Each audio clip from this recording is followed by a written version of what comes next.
Hey guys, welcome back to Scrap the Ordinary. हम लोगों ने प्रोनाउन कंप्लीट किए थे, उसके टाइप्स देखे थे। प्रोनाउन वो वर्ड होते हैं जो नाउन को रिप्लेस करते हैं, उसके 7 टाइप्स होते हैं। ठीक है, कल हमने उससे रिलेटेड कुछ फैक्ट्स को देखा था। अब आज हम प्रोनाउन से रिलेटेड, पर्टिकुलरली प्रोनाउन से रिलेटेड हम कुछ एरर्स को सॉल्व करने वाले हैं। Okay, so let's begin.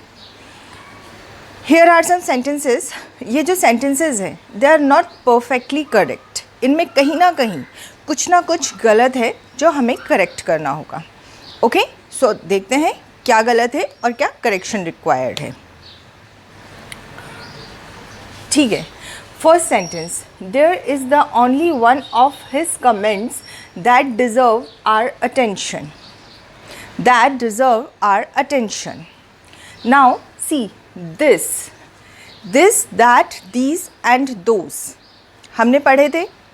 This में हमने क्या देखा था कि जो दिस होता है ये कैसा होता है, ये होता है सिंगुलर। मतलब यहाँ पर किसकी बात हो रही है, किसी एक कमेंट की बात हो रही है। यहाँ पर ये भले ही प्लूरल हो सकता है, लेकिन जिस पर स्ट्रेस दिया जा रहा है वो कैसा है, सिंगुलर है। तो अकॉर्डिंग टू दिस सब्जेक्ट जो वर्ब हम यूज़ कर रहे हैं वो भी कैसा होना चाहिए, वो होना चाहिए singular. This is the only one of his comments that deserves our attention। क्योंकि ये वाला deserves किसके लिए यूज़ हुआ है, this is के लिए। मतलब किसी एक कमेंट की बात हो रही है, पूरे कमेंट्स की बात वहाँ पर नहीं हो रही है। ठीक, next, both did not go। गलत है, did not ये तो सही है। go इसमें हम क्या चेंज कर सकते हैं, यहाँ सेकंड फॉर्म आ गया डू का, तो यहाँ पे फर्स्ट फॉर्म ही आना था। अब गलत ये है कि जब भी कोई नेगेटिव सेंटेंस होता है, मतलब कोई भी सेंटेंस नेगेटिव सेंस का होता है, तो उसमें आप बोथ का यूज़ नहीं कर सकते। ओके, तो यहाँ इसे हम 2 वर्ड्स में ख़त्म करते हैं और इसका सही फॉर्म हो जाएगा नीदर वेंट। Neither went. ठीक, सेंटेंस ख़त्म। इस चीज़ को आपको हमेशा याद रखना है कि ये जो बोथ है ये अफर्मेशन के लिए होता है, ये एक पॉजिटिव एस्पेक्ट में यूज़ होता है। तो जनरली जो नेगेटिव सेंस के जो सेंटेंस होते हैं उसमें बोथ का यूज़ नहीं आना चाहिए। ठीक, next, I who is your father should be respected. I who एक रिलेशन बता रहा है कि मैं, योर फादर जो कि तुम्हारे फादर हैं, शुड बी रिस्पेक्टेड, सही है। फिर गड़बड़ कहाँ है, गड़बड़ है यहाँ पे। ये वाला जो प्रोनाउन है आई, हमने जब सब्जेक्ट पढ़े थे तब हम लोगों ने एक चीज़ पढ़ी थी कि जब भी आई का यूज़ होता है, आई के साथ में कौन सा वाला हेल्पिंग वर्ब होना चाहिए, M. I who am your father should be respected। ठीक है, next, they invited me and they invited my friend and I to tea। my friend and I यहाँ पर क्या होना चाहिए, me। they invited my friend and me for tea, to tea। None of we accepted his invitation। None of we, ये we कब होता, जब we subject में यूज़ होता। कल हमने सब्जेक्टिव, पॉजेसिव और ऑब्जेक्टिव केसेस देखे थे। तो हमने क्या देखा था कि अगर सब्जेक्ट में यूज़ होता तो हम इसे we का यूज़ करते, जैसे we did not accept his invitation। But यहाँ पर ये कौन सा केस यूज़ हो रहा है, ऑब्जेक्टिव केस यूज़ हो रहा है। तो वी का ऑब्जेक्टिव केस क्या होता है, नन ऑफ अस, हम में से किसी ने भी वो इनविटेशन एक्सेप्ट नहीं किया। ठीक, next, he stole a dog and sold a dog for ₹50। He stole a dog, again जब हमें नाउन के रिपीटेशन को रोकना होता है तब हम प्रोनाउन का यूज़ करते हैं। तो ही स्टोल अ डॉग एक बार आ गया, अब ये जो दूसरी बार डॉग आ रहा है, इसे हम किससे रिप्लेस कर देंगे? इसे हम रिप्लेस कर देंगे इट से। कल हम लोगों ने इट के यूजेस देखे थे। एनिमल्स के लिए किसका यूज़ होता है? इट का यूज़ होता है। जैसे ही मेल के लिए होता है, शी फीमेल के लिए होता है, वैसे ही एनिमल के लिए क्या यूज़ होता है? इट। तो क्या हुआ, एक बार नाउन आ गया, दैट इज़ ओके, बट हमारा प्रोनाउन है किस यूज़ का? नाउन को रिप्लेस करना है, रिपीट नहीं होने देना, तो हमने उसका रिपीटेशन रोक दिया। और डॉग पूरा का पूरा जो सेकेंड टाइम आ रहा है, उसे हमने किससे रिप्लेस कर दिया? इट से। ठीक है। I, him and you must help the poor man. कल सबसे पहला रूल हमने पढ़ा था कि किसी भी सेंटेंस में अगर तीनों प्रोनाउन आते हैं तो उनका एक डेफिनेट ऑर्डर होना चाहिए। ठीक है। अब उसमें हमने दो कंडीशंस पढ़ी थी, एक होता है एक पॉजिटिव इफेक्ट के लिए और दूसरा होता है कन्फेशन ऑफ गिल्ट के लिए। दोनों में ऑर्डर्स चेंज थे। तो सबसे पहले हम देखते हैं कि सेंटेंस क्या बोल रहा है। I, him and you must help the poor man. मतलब यहाँ पे कन्फेशन या गिल्ट जैसी कोई बात नहीं है। यहाँ पे क्या हो रहा है? They are doing something good. तो अकॉर्डिंग टू रूल इसमें ऑर्डर क्या होना चाहिए? पहले आना चाहिए यू, सेकंड पर्सन, फिर आना चाहिए हिम, थर्ड पर्सन, और एंड के बाद में आना चाहिए आई।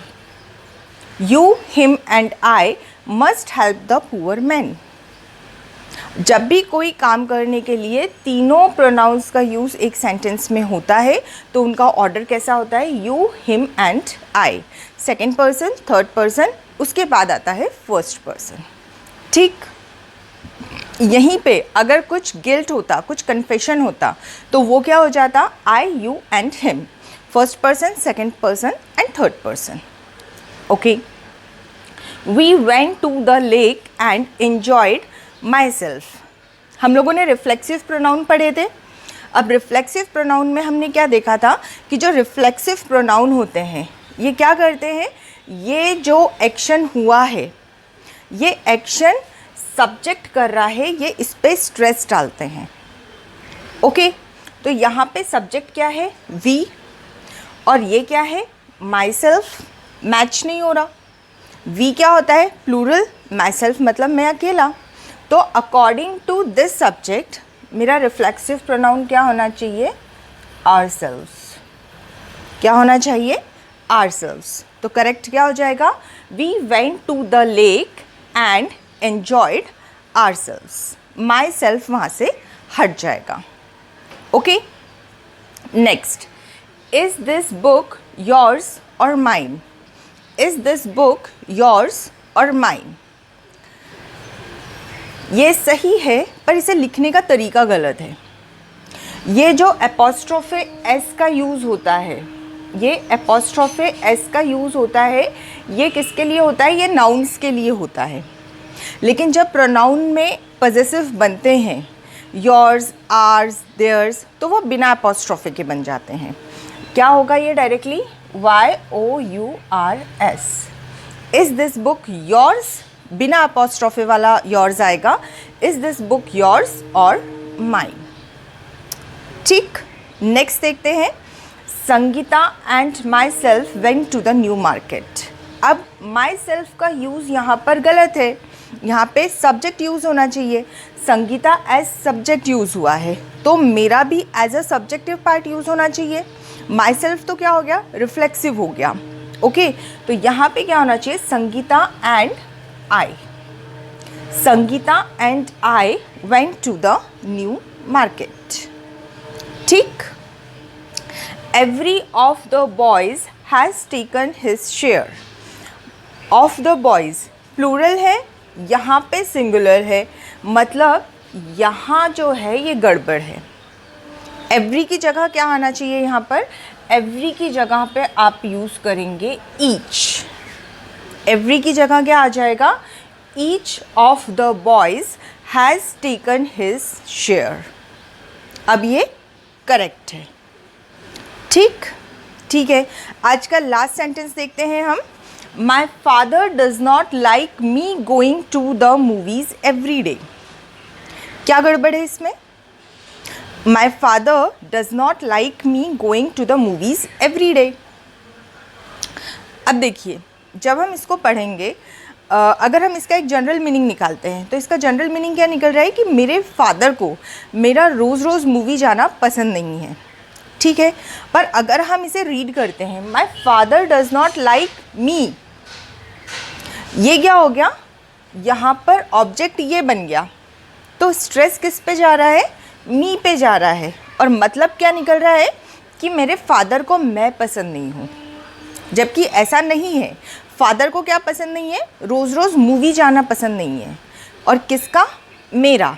तो यहाँ क्या होना चाहिए, my father does not like my father does not like my going to the movies every day.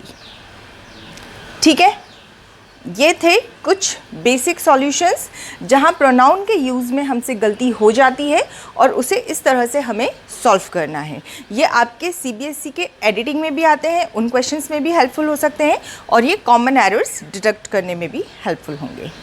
ठीक है, अब हम मिलेंगे नेक्स्ट वीडियो में। Till then keep social distancing, take good care of yourself and your loved ones and don't forget to like, share and subscribe escape the ordinary. Bye bye.